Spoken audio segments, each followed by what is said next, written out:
Hello, little learners. Welcome back to Camp Read-A-Lot, the place where we read books, sing songs, and keep the learning going all summer long. My name is Miss Laura. Can you tell me your name? Oh, I'm so excited you're here for another fun week of learning. Shall we start our day off with a song with Miss Maria the Mail Person?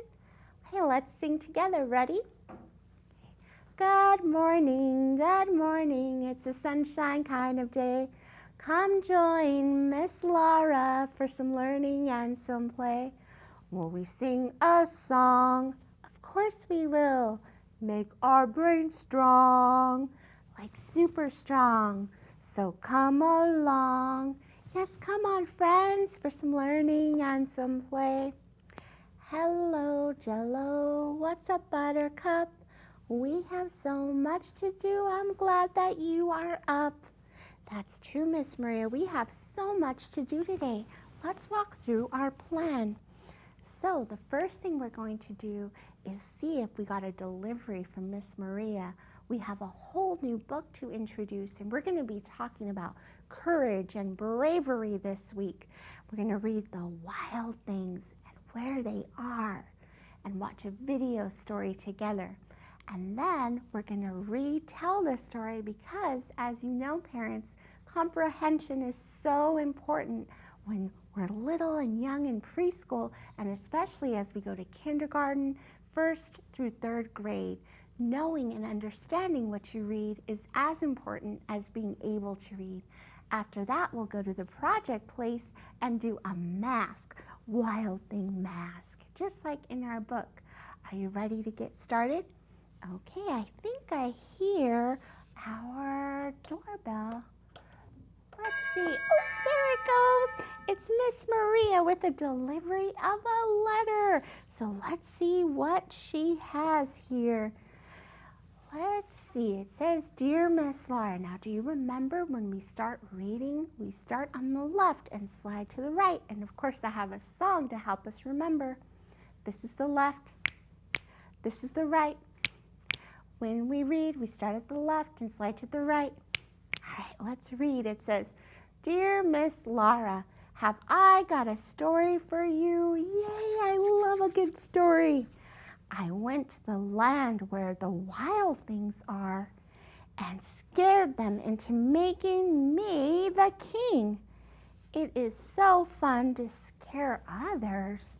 Love Max, the character in our story. What do you think? Is it fun to scare others? I don't think others like it when you scare them, huh? That can be causing mischief, which is a word that we're going to learn about, which means doing naughty things. Do you do naughty things? Ooh, I hope not. I have a story that Miss Maria dropped off about something that does naughty things too. And it learns, this little seed learns at the end how not to be naughty. So we're going to read that story together before we visit our focus text for the week. Now let's look at the front cover. The title of the book says, The Bad Seed. Ooh, and look at that seed. His eyebrows are kind of focused down. Look at that. It was written by Jory John. That's the author of the book. And illustrated by Pete Oswell. That means Pete Oswell drew the pictures. So let's start reading. Ooh, The Bad Seed. I'm a bad seed. A bad seed. Look at his eyes. Ooh, he looks kind of bad and scary. Oh yeah, it's true. The other seeds, they look at me and they say, that seed is so bad. When they think I'm not listening, they mumble, there goes the bad seed. But I can hear them. I have good hearing for a seed. Now, how do you think that he feels when he hears others calling him a bad seed? How would you feel?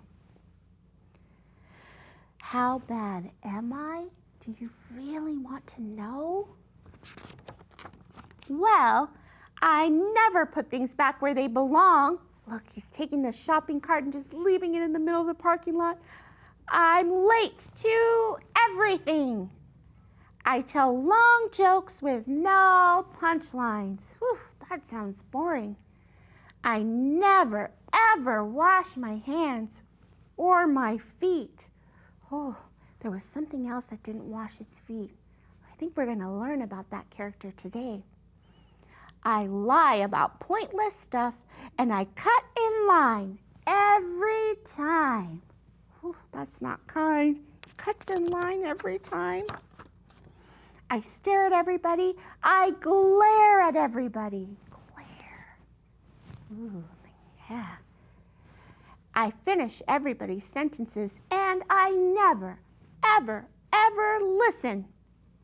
And I do lots of other bad things too. Know why? Know why? Because I'm a bad seed.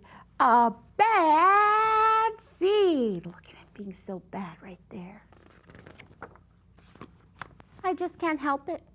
Sure, I wasn't always this bad. I was born a humble little seed, a simple sunflower in an unremarkable field. I had a big family, seeds everywhere. We found ways of having fun. We were so close. So there he is on his sunflower with his family smiling. But then the petals dropped and our flower dropped. It's kind of a blur. I remember a bag. Then everything went dark. And then, a giant! Oh no! Who's gonna try to eat him, huh? I thought I was a goner. I thought I was done for. I screamed and I hollered, ah! But I was spit out at the last possible second. Ah, pooh! I flew through the air and I landed under the bleachers with a huge thud. When I woke up, it was dark outside. A wad of gum had softened my fall. I felt okay, but something had changed in me. I'd become a different seed entirely. I'd become a bad seed. A bad seed. That's right. I stopped smiling. I kept to myself. I drifted. I was a friend to nobody, and I was bad to everybody. I was lost on purpose. I lived inside a soda can. I didn't care, and it suited me. Until, I love an until recently, I've made a big decision. I've decided I don't want to be a bad seed anymore. I'm ready to be happy. It's so hard to be good when you're so used to being bad, but I'm trying. I'm taking it one day at a time. Sure, I still forget to listen, and I still show up late, and I still talk during movies, and I do all kinds of other bad stuff, but I also say thank you, and I say please, and I smile, and I hold doors open for people, not always, but sometimes. And even though I still feel bad, sometimes I also feel kind of good. It's sort of a mix.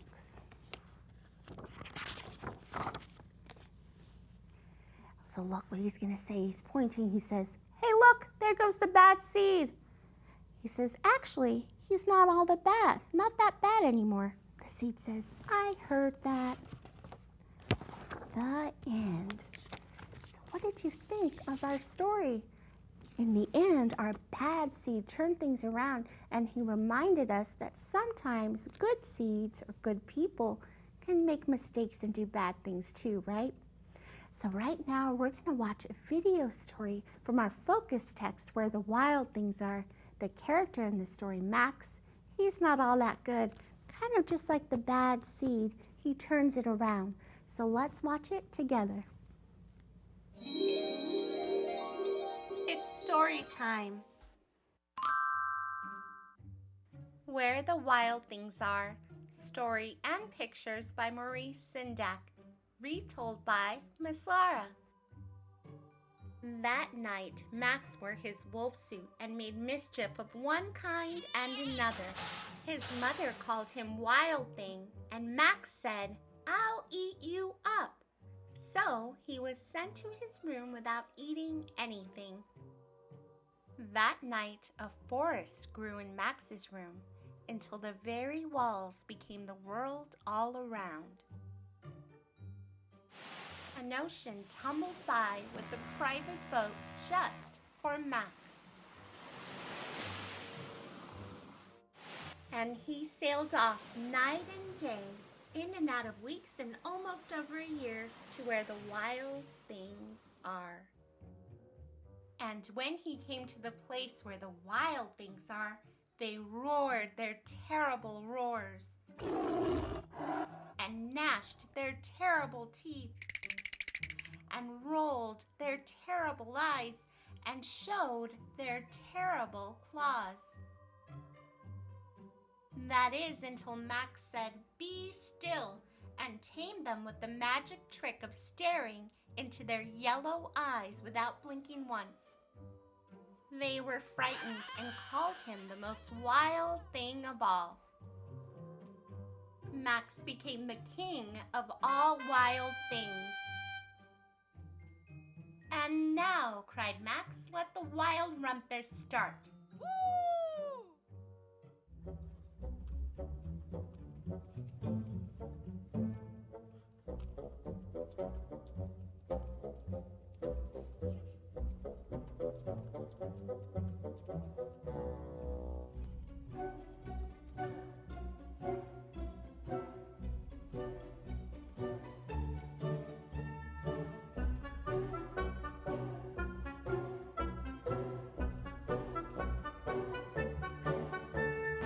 "Now stop," said Max, and sent the wild things off to bed without their supper. And Max, the king of all wild things, was lonely and wanted to be where someone loved him best of all. Max gave up being king of the wild things, even though the wild things roared their terrible roars and gnashed their terrible teeth and rolled their terrible eyes and showed their terrible claws. Max stepped into his private boat and waved goodbye. Max sailed right into his very own room, where he found his supper waiting for him. And it was still hot. The end. So I hope that you enjoyed that story, Where the Wild Things Are. Did you enjoy how Max scared the wild things? That was fun, huh? Remember that you can check out more stories like that on the Sora app and at your local library. Read, read, read all summer long. Right now, we're going to focus on comprehension or understanding what we just watched. Let's review our story, Where the Wild Things Are. I have a song to help us remember the words that we'll use to review. It goes like this. When I retell a book to a teacher or a friend, I tell the beginning and the middle and the end. First, next, last are the words that help me out. When I read my favorite book, I tell what it's about. So let's start off telling what it's about. Where the wild things are. Do you remember there was a character named Max, and he got into all kinds of mischief. He even, look here, has a fork and he's chasing the dog. And then he actually got sent to his room, didn't he, by his mom, who said, "Max, that was not a good thing to do, chasing the dog." Now, did Max get any supper? Supper is another word for dinner. No, he went to bed hungry. That must have made him angry. Well, that night, do you remember what grew in his room? A giant forest, and vines covered all the walls, and then an ocean appeared, and his very own personal sailboat. So he got in the sailboat and traveled a long time, a year, weeks and weeks, until he got to the land of the wild things. Now, was he scared? Not Max. He was very brave. He decided that he was going to become king of the wild things by staring into their yellow eyes. But then he kind of got tired of being around the wild things. Do you remember why he wanted to go home? That's right. He wanted to be where people loved him the best. So he got back in the sailboat and went right into his room where he found his supper waiting for him, and it was still hot. Now, I love to review stories like this with you. I also love to teach you projects that you can do at home where you can reenact or act out the story. So let's go to our project place together, and I'll show you how to make a wild thing mask. Oh, before we do, let me show you the materials you'll need. You'll need a paper bag, tape, paint, and some scissors. So to the project place. Here we go. Now I have to tell you that this mask that I made was super scary. I'm going to show it to you. I don't want you to be scared. It looks like a real wild thing. I don't know how I made that happen. It's like this. Ready? Look at this mask. Ooh, like a real wild thing, huh? You can actually put it on and pretend that you're a wild thing in this story and tell the people around you about all that happened in the book. So let's start making it together. You're going to need a paper bag, just an ordinary paper bag that you're going to get at the grocery store. You're going to open it up like this. Now you'll notice that your paper bag will fit you kind of loose if you're 4 or 5 years old and your head is kind of smaller than Miss Laura. So what we can do is actually make horns, just like in the wild things they had horns, to make it fit a little bit better. So we're going to do that. Now this is kind of tricky. It took me a little while. I don't know if I can do it now. But what you're going to do is you're going to take your hand and you're going to reach into the bag and kind of crumble it like this. See how I'm crumbling it around my fingers? And then when you remove your fingers, you have kind of this crumbled piece here. Do you see that? The next thing you're going to do is take some tape and you're going to tape that down, and that's going to be your first ear or your first wild thing horn. I'm going to grab some tape here. It actually works best with tape. I tried it with string and glue. Tape seems to work best. All right, there's our first ear or horn.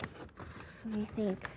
We're going to do the same thing on the other side. So put your hand in the bag and kind of crumble it around like this. Just like that. Then you're going to take some tape and move it around the ears. Here we are, or horns. For me, I decided they were going to be horns. I like the idea of adding different ears later. All right, so here we go. Here's our first part. Bring it out a little bit. And then I know what you're thinking, Miss Laura, how am I going to see if I put this over my head? I won't be able to. So of course we need to cut out some eye holes. So you do that with some scissors. Now boys and girls, you might need some help from your parents to do this because it is a little bit tricky. You do kind of have to pinch the bag like this and then go and make a little spot here. And what I like to do is make my first eye and then kind of measure this where the next one should be. So take that, put it in, and go around and around.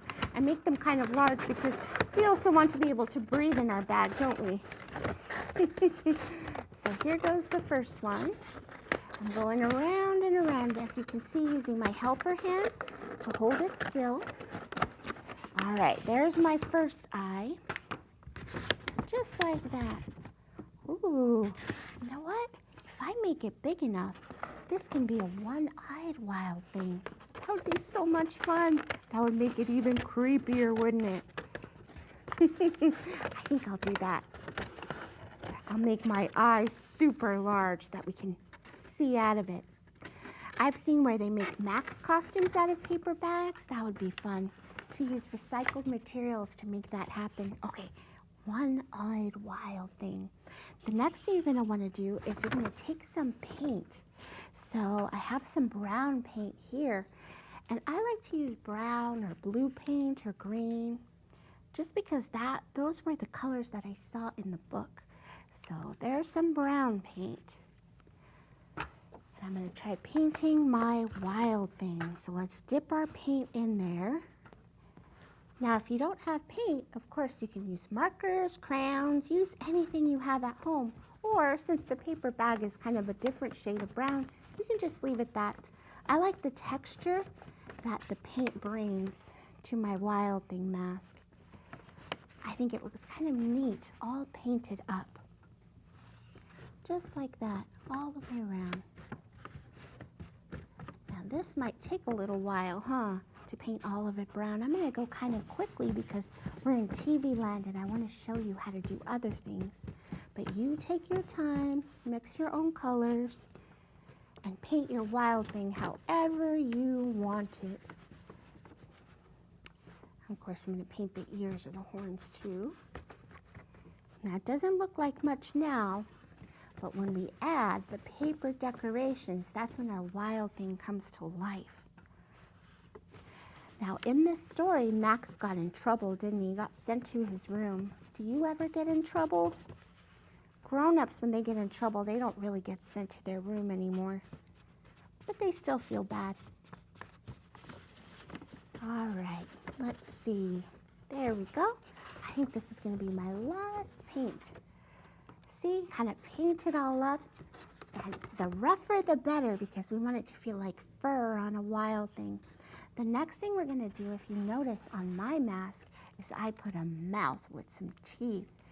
Do you remember in the story that the wild things, they had teeth that were very grimy because they didn't brush them, did they? Do you brush your teeth? I hope you do every morning. So important. I brush my teeth. So I'm going to grab my green paper and use my scissors. I'm going to cut out a mouth that I'll put there. Right here. What do you think? Should we put it on there? Of course, the paint is wet, so I won't be able to add it, but you'll be able to see what it looks like. And then I'll show you how I cut the horns. I used my special trick of folding the paper in half to get two exact pieces. Exact means they're the same. So I'm going to take it and kind of cut up and curve, curve, curve. Okay, and then I'm going to start again at the bottom and go down like this. Okay, and then I can put my horns and my ears right up here, just like that. Again, the paint is wet, so I won't be able to show you how to glue them, but you can kind of see. The last thing I wanted to show you how to do is make the hair and the eyes. So to make the hair, I'm going to take some black paper like this, and I'm going to cut strips. Now cutting, as I've told you before, is so important when you're about to enter kindergarten because you do a lot of cutting. So parents, if you want your children to practice, make little lines with some pencil marks here, and then they can cut on the line. So you can see I have some hair here that I'll add to my monster. The last thing I'll do is show you how to cut out the eye, my one-eyed monster. First, I make an oval. So that's a round shape. That's not quite a circle.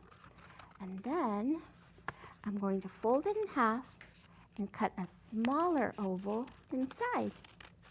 And then you're going to glue that on your monster like this, like a zero. All right, and you'll end up with something that looks like this if you followed my directions, or any other kind of wild thing mask that you make. Remember, it's yours to create whatever you'd like. I hope that you try this activity, and if you do, send me a little note or a picture here at the station. I think my friends will put the address below in just a second. Right now, it's time for us to say goodbye. We'll try to get through all of our alphabet as best we can. Are you ready? Let me move my mask. I'm going to put them, I'll leave them here. We can do it. It goes like this. A, B, see you later, D, E, F. And then what comes next? G, I'm gonna miss ya. H, I have to go now. J, K, bye-bye now. L, M, N, O, I had a good time. P, Q, R, you're gonna miss me. S, T, you are my best friend. V, W, X, Y, Z. And I hope, boys and girls, that I Z you tomorrow. Until then, Miss Laura sends you a big squeeze and a big smooch, and reminds you to read, to play, and to use your imagination every single day. We'll see you tomorrow for more reading fun. Goodbye.